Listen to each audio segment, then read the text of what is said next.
All right, guys, welcome back to Slammed Outdoors. This is Mitchell, and in today's episode, I'm going to be covering setting up the brakes for a Curado DC and kind of the process that goes with that.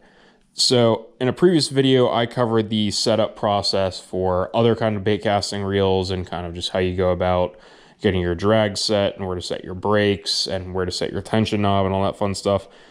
In this video, I'm just going to talk about the Curado DC. This is like my favorite reel ever, and I'm just going to walk through kind of the setup process for this just because it's a little unique, probably easier than most reels, honestly. But there's only 4 adjustments on here, okay? So like a lot of the other reels, there's a million different adjustments for your brakes, and this is covered like in your manual that comes with this thing, hopefully. But there are 4 brake adjustments, and this is going to be on the side. And then obviously there's open, and this just opens your side plate off. If you wanted to take that off to clean anything, that's where you would go to do that. This really sticks, like when it comes out of the package. And even a little bit now, honestly. I really haven't messed with that too much. But there's 4 adjustments, and the tab on the adjustment is going to be this higher number right here. So it's going to be like right there.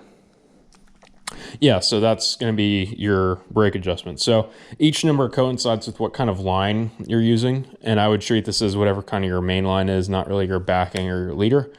Oh yeah. So anyways, this is probably going to be the easiest reel to cast just because it has a DC chip in it, which is just a digitally controlled chip. One is going to be for like just really, really long casts, just bombing it out there. I don't think I've really ever thrown this thing on 1, honestly. 2 is going to be, so if you really, like, you got to push on it a decent amount, but when you hear it click like that, so you know you've gone from like 1 to 2. So 2 is going to be for mono and braid adjustments.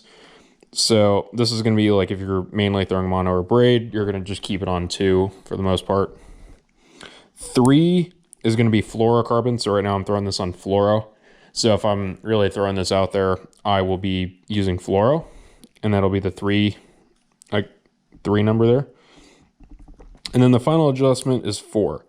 I actually have it on 4 a decent amount. I just filled this up, and I'm not really trying to get a bad backlash with fluorocarbon.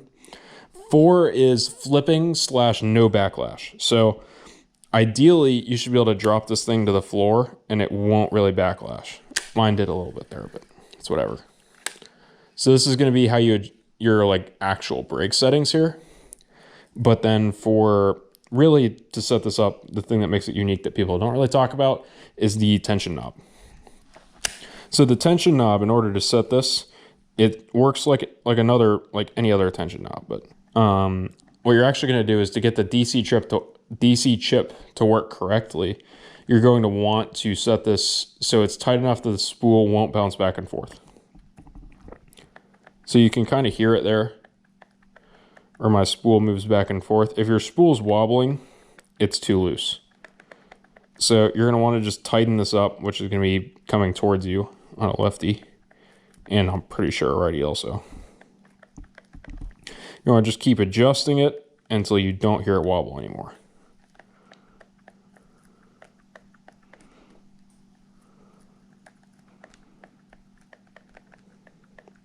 A little bit of wobble, but not much.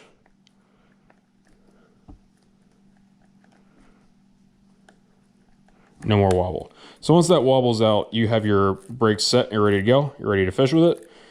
And I'd probably recommend starting it on 4 just to get kind of familiar with it if this is your first time throwing it. But it's pretty awesome. It's pretty tough to backlash it, but you still can. That's kind of a key stipulation. Now, I have noticed it's not as finely tuned with fluorocarbon. I've thrown this with braid and with fluoro. I have it on fluoro on here just because I think it's easier to cast fluoro on this than most other things. But most of my backlashes with this thing have come on fluorocarbon. I couldn't really backlash it with braid, but that is kind of just my opinion. So I'm going to get some casts in tomorrow and kind of go over that. But that's how you set your Curado DC up to avoid backlashing, and kind of where your settings should be with the Curado DC. So thank you guys for watching. Remember to like and subscribe. It really helps the channel. and I will catch you guys in the rest of the video. All right, guys, welcome back to Slammed Outdoors. So this is gonna be kind of the in-person talk of setting up a Curado DC and how to fish with it. So again, spool shouldn't wobble. Get your drag set right. I'm throwing fluorocarbon, so my setting is on 3 of 4. If I was gonna flip heavy cover or I didn't have to cast very far, I could turn it all the way to 4. Should basically eliminate the backlashes. So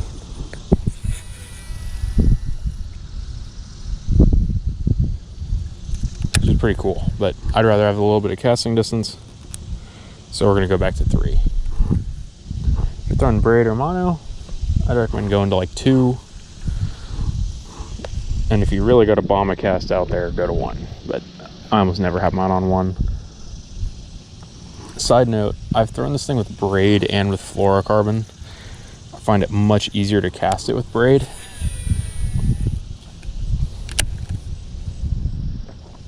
But I like having a reel that has fluorocarbon, and all my other ones have braid. So this is actually my easiest one to cast with the fluoro on there. So I just leave this one as my fluoro reel.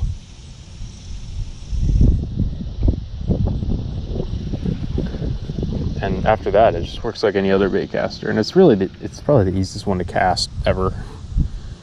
It's insane how easy it is to cast these things. It's pretty neat, honestly. So hope this video helped you guys, and remember to like and subscribe. Really helps the channel. And I'll catch you guys in our next video. See what I did there? Catch, because I'm a fishing YouTuber. All right, back to what I was doing.